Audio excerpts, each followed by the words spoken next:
My sister said, "This wedding is for people who matter, you can stay home." So I smiled politely and showed up as the venue owner who canceled her event. Your one click helps more than you know. Subscribe and drop a comment saying where you're watching from. Let's see how far this story goes. The words hit me like ice water. Look, Janelle, this wedding is for people who actually matter in our lives. You can just stay home. My sister Crystalline's voice dripped with contempt through the phone, and I could hear her fiancé Carlos laughing in the background. My hands trembled as I gripped my cell phone tighter, standing in the middle of my newly renovated event venue, Luminescence Gardens. The same venue where I'd spent 3 years pouring my savings, my sweat, and my dreams into every corner. "Crystal, I'm your sister," I managed, hating how my voice cracked. "I helped raise you when Mama died. I paid for your college applications. And I'm supposed to be grateful forever?" she snapped. "You're always throwing that in my face. This is MY Day and I don't want your judgmental energy there. Carlos's family is old money and frankly you don't fit the aesthetic we're going for." The aesthetic. I looked down at my paint-stained work clothes, then around at the crystal chandeliers I'd installed myself. The irony wasn't lost on me. "What does Daddy say about this?" "Daddy agrees with me. He's walking me down the aisle and that's all that matters. Besides, you got the venue booking, didn't you? Be happy with your little check." She hung up. I stood there, phone still pressed to my ear, listening to dead air. The booking. My mind raced back 3 weeks to when a woman named Patricia Thornton had reserved Luminescence Gardens for her daughter's wedding. May 14th. Top-tier package. $35,000. I'd never connected the dots. Patricia had remarried after Daddy divorced her when I was 19. I'd taken Mama's maiden name, Washington, for my business. Crystal kept Daddy's name, Morrison. My sister had no idea I owned the venue she'd just booked. I sank onto the velvet bench in my venue's bridal suite, memories flooding back like a broken dam. Mama's funeral flashed before my eyes. Me at 17 holding 11-year-old Crystal as she sobbed into my shoulder. "Don't leave me, JJ," she'd whispered, using my childhood nickname. "Promise you won't leave me like Mama did." I'd made that promise through my own tears, kissing her forehead. I kept it too. While my friends went to college dorms, I commuted from home to Wayne State, working 2 jobs to keep our childhood house. Daddy had remarried Patricia within 18 months, a calculated move that shocked everyone who knew him. Patricia brought her own money and her own coldness into our lives. She'd look at me like I was furniture, something inconvenient she had to work around. "Your daddy needs to move forward," she told me once, rearranging Mama's pictures in the living room. "And that means your little mother-daughter routines need to end." I was 19, still grieving, still trying to hold Crystal together while finishing my business degree. Crystal had been different then. She'd sneak into my room at night, asking me to braid her hair the way Mama used to. We'd watch old movies and eat popcorn and she'd tell me about her day. "You're the only one who really sees me, JJ," she'd said during one of those nights. "Everyone else wants me to be something I'm not." When had that changed? I traced the shift back to her sophomore year at Spelman. Patricia had started taking her on girls' trips to Martha's Vineyard, introducing her to Carlos's family. Crystal came back different each time, her words sharper, her hugs briefer, her eyes colder when they landed on me. My assistant manager, Deshawn, found me still sitting there an hour later. "Boss, you good? The Thornton party is here for their final walkthrough." My blood ran cold. Deshawn, a Howard graduate with impeccable instincts, immediately clocked my expression. "What's wrong? You look like you've seen a ghost." "The bride," I said slowly, "is my sister. She just uninvited me from her wedding. The wedding that's happening here in 3 weeks. She has no idea I own this place." Deshawn's eyes went wide. "Hold up. Your sister? The one you always talk about putting through school? The one you helped raise after our mother died? Yes. I stood up, straightening my blazer. Professional. I had to stay professional. Show them in. Let's see how this plays out. The consultation room doors opened and Crystal walked in like she owned the space. She'd changed. Her natural curls were now pressed bone straight. Her clothes screamed Neiman Carlos, and she moved with an affected grace that felt foreign. Patricia followed, then Carlos, whose cold eyes appraised every detail. Behind them came Carlos's mother, Vivian, dripping in pearls. This will have to do, Vivian sniffed, running a white-gloved finger along my marble countertop. It's not the country club, but Patricia assured us it photographs well. Crystal didn't even look at me directly. We need to discuss the final head count. We're down to 208 guests. We've had to make some cuts. Family members who don't align with our vision. Deshawn coughed to cover a laugh. I kept my face neutral. I see. And these cuts were necessary. Absolutely, Patricia interjected, her voice saccharine. This is a sophisticated affair. We can't have certain elements bringing down the ambience. Carlos finally spoke, his voice carrying the casual cruelty of old money. My family has standards. This wedding is about making the right connections, establishing the right image. We've already had to explain away certain complications in Crystal's background. He glanced at his mother, who nodded approvingly. Complications. The word came out before I could stop it. Crystal's eyes finally met mine, and for a split second I saw something flicker.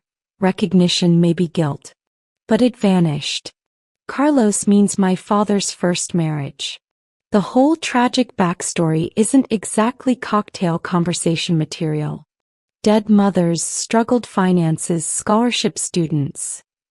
She waved her hand dismissively. It's not the narrative we're presenting. I felt something crack inside my chest. Mama. She was erasing Mama. Your mother died of breast cancer when you were 11. She worked 3 jobs to make sure you had everything you needed. I know what she did, Crystal snapped. And I appreciate it. But that was then. This is now. This is about my future, not dwelling on a past that holds me back. Vivian smiled approvingly. Such maturity, Crystal. You understand that marriage is about elevation, not sentiment.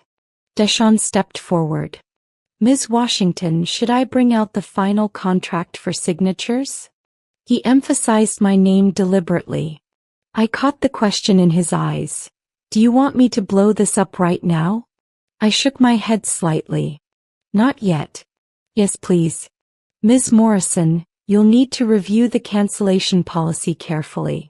It's quite specific. Patricia pulled out her reading glasses. I'm sure everything is standard. We've done this before. Her tone implied I was a novice. As she read, I watched Crystal examine my venue with new eyes. She ran her hand along the silk drapes I'd stayed up for 48 hours straight to install. She studied the custom light fixtures I'd designed myself. She stood in the garden where I'd planted every rose bush. That evening, I sat in my office above the venue, staring at Crystal's contract. My phone buzzed, a text from my father. Sweetheart, can we talk? Patricia told me about Crystal's wedding venue. I didn't know it was yours. This is complicated. Complicated. That was his favorite word. It had been complicated when he married Patricia 18 months after burying his wife.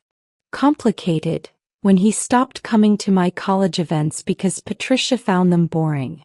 Complicated when he missed my venue's grand opening because it coincided with Patricia's charity gala. I called him. He answered on the first ring. Janelle, honey. Don't. My voice was steel. Don't honey me. Did you know Crystal uninvited me from her wedding? Silence. Then, Patricia thought it would be easier. Less drama.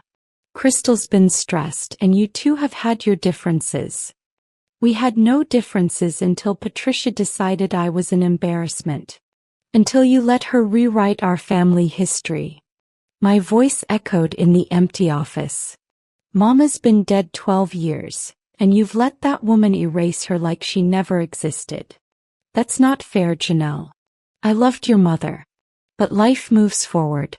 Patricia has been good for me, good for Crystal. Good for Crystal? She just called Mama's death a complication in her backstory. She's ashamed of where she came from, of who raised her, of me. The words poured out, years of swallowed hurt surfacing. I kept our house running when you checked out. I made sure Crystal had everything she needed. I gave up my own dreams for 2 years to make sure she could have hers. And now I'm not sophisticated enough for her wedding. You're being dramatic, he said, and those words, Mama's least favorite phrase, broke something in me. I own the venue, Daddy. Luminescence Gardens is mine.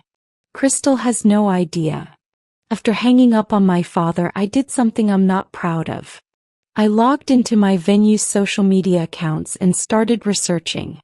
Carlos Wellington III came from pharmaceutical money. Old family, new scandals. His father was currently under investigation for price-fixing medications.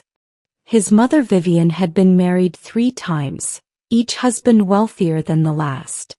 Carlos himself had a reputation in Detroit's social circles.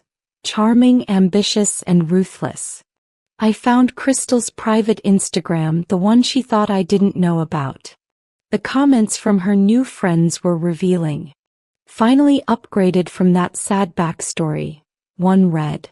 Another, your future Emil is going to make sure you never have to think about where you came from again. My phone rang. Unknown number. I almost didn't answer. Janelle Washington? A woman's voice, older, tired. My name is Carmen. Carmen Wellington.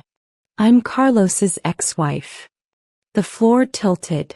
Ex-wife. He didn't tell your sister, did he? Carmen's laugh was bitter. We were married for 3 years. He was 22, I was 20. His family made me sign an NDA when we divorced, but I've been watching him hunt for his next victim, and I can't stay quiet anymore. Your sister needs to know what she's marrying into. For the next hour, Carmen painted a picture of Carlos that made my blood run cold. Controlling. Manipulative.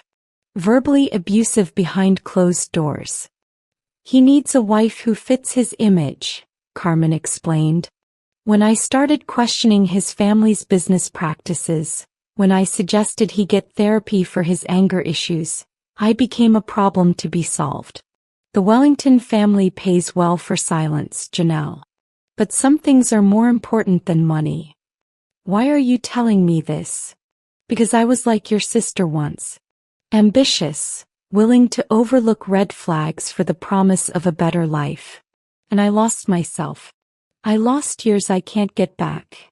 I called an emergency meeting with Deshawn and my event coordinator, Tamika.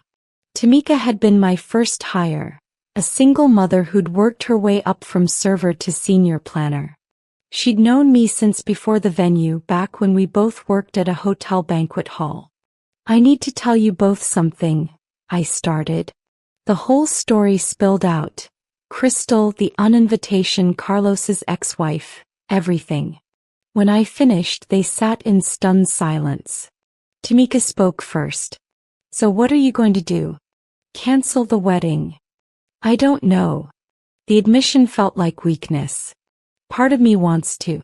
But part of me still sees that 11-year-old girl crying at our mother's funeral. What if I'm just being petty? What if I cancel and she never forgives me and I really do lose her forever? Boss, Deshawn said gently, with all respect, I think you already lost her. The question is whether you're going to lose yourself too by enabling this. That hit hard. What would you do? I'd ask myself what my mama would want. Tamika said. Would she want you to let Crystal walk into a marriage with a man who's already hiding an ex-wife? Would she want you to accept being erased from your sister's life? Before I could answer, my office door burst open. Crystal stood there, mascara-streaked face, chest heaving. You own this place? You own Luminescence Gardens. Behind her, Patricia looked furious. How did you? Daddy told me. He told me everything. How could you not say anything? How could you just sit there during our consultation like some stranger? How could I? The laugh that escaped me was sharp. How could you uninvite me from your wedding and tell me I don't matter? How could you call our mother's death a complication? How could you become someone I don't even recognize? You're jealous. Crystal screamed. You've always been jealous that I got out, that I made something of myself beyond this. Beyond what, Crystal? Beyond our family? Beyond the sister who sacrificed everything for you? I stood facing her fully. I got a call today. From Carmen Wellington. Carlos's ex-wife. The ex-wife he conveniently forgot to mention to you. The color drained from Crystal's face. Patricia stepped forward. That's a lie. Carlos was never married. His mother would have told us. His mother helped cover it up. Carmen was 20 when they married, fresh out of college, ambitious. Sound familiar? He divorced her when she stopped being useful to his image. The Wellington family paid her to stay quiet, but she's watched him do this before. I pulled out my phone, showing Carmen's contact information. Call her yourself. Or don't. But you should know what you're marrying into. Carlos appeared in the doorway. Crystal, don't listen to her. She's obviously trying to sabotage our wedding because she's bitter about her sad little life. Sad little life? Deshawn stood up. She built this venue from nothing. She owns a business that's been featured in Martha Stewart weddings. She's done that while putting your fiancé through school and dealing with your family's condescension. But sure, sad little life. Carlos's mask slipped. Crystal, we're leaving. No. This is exactly the kind of drama I warned you about. This is why certain people can't be included in important moments. They create chaos. Don't, I said to Crystal. Don't let him do this. Don't let him make you doubt yourself or your family or reality. That's what manipulators do. They isolate you, make you dependent on their version of truth. Crystal looked between us, tears streaming. I can't. She turned to Patricia. Did you know? Did you know about any of this? Patricia's silence was damning. Crystal's face crumpled. You did. Oh my God, you knew. I knew Carlos had been married before, Patricia admitted. Many young people make mistakes. It wasn't relevant. Crystal walked to my window, staring out at the garden below. Mama used to garden, she said quietly. She had roses. Pink ones. She said they represented grace and gratitude. She turned to me, and for the first time in years I saw my little sister. You planted pink roses downstairs. I planted them for her. For us. This whole venue. I built it dreaming that maybe one day you'd get married here and it would be like she was with us. My voice broke. I never meant to exclude you. I built this including you in every decision, every detail. I've been so cruel to you. Crystal's whisper filled the room. When did I become so cruel? Carlos moved toward her. Crystal, let's go. This emotional manipulation is exactly what I've been protecting you from. Protecting me? Crystal spun on him. Tell me about Carmen. Tell me the truth. There's nothing to tell. A youthful mistake handled discreetly. My family has a reputation to maintain. Like mine didn't matter? Like my family's history is something to be ashamed of. Crystal's voice grew stronger. My mother died fighting for me. My sister raised me. Those aren't complications, Carlos. That's my life. That's who I am. Vivian appeared in the doorway. Carlos, I told you to handle this. Crystal dear, you're being hysterical. Every family has difficult moments. What matters is moving forward with dignity. Dignity. Tamika, who'd been silent, suddenly spoke up. I've coordinated 73 weddings in this venue. You want to know what I've learned? The marriages that last aren't the ones with the most expensive flowers or the most exclusive guest lists. They're the ones where people show up as themselves with their real families, with their truth. If you can't bring your sister to your wedding, if you have to hide where you came from, you're not starting a marriage. You're starting a performance. The office fell silent. Crystal looked at Carlos, really looked at him, and I watched her see what I'd been seeing. The calculation in his eyes, the way he was already crafting his next manipulation. I need to talk to Carmen, Crystal said. I need to hear this from her. Absolutely not, Vivian declared. That woman is unstable and vindictive. She was paid generously to disappear from our lives. She was paid to stay silent about what happened during their marriage, I corrected. There's a difference. And she's willing to break that silence because she doesn't want another woman to go through what she did. Carlos's face darkened. If you contact her, Crystal, we're done. I won't be disrespected like this. I won't have my integrity questioned by some desperate woman trying to ruin my life. Then we're done. Crystal's words came out strong, clear. Because if your integrity can't withstand questions, it's not integrity at all. Patricia gasped. Crystal Morrison, you will not throw away this opportunity. Do you know how many women would kill to marry into the Wellington family? Then let them, Crystal said. I'm not killing myself, who I am, where I come from, for anyone. He turned to me. Gee, I've been horrible. Worse than horrible. I let them convince me that love and loyalty were weaknesses. That being grateful was being small. That my past was something to overcome instead of honor. I know, I said softly. I don't deserve your forgiveness. I don't even know how to ask for it. But I need to ask something else. She took a shaky breath.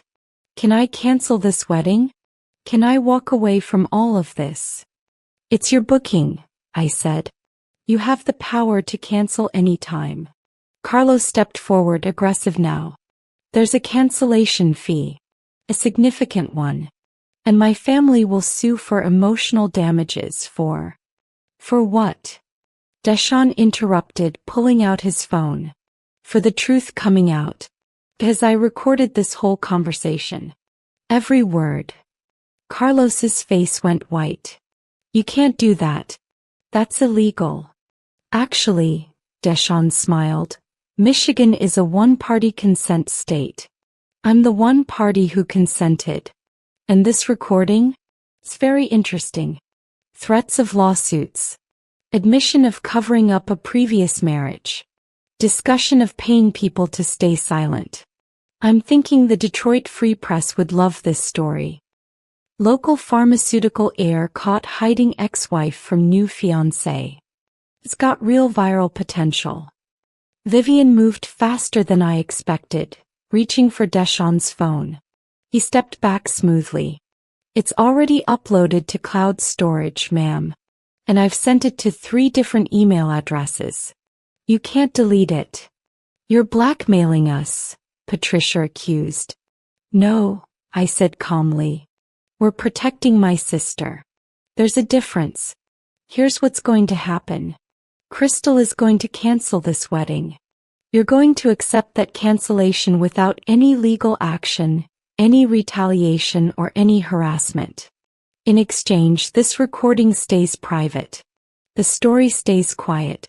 The Wellington family's reputation remains intact. And if we refuse?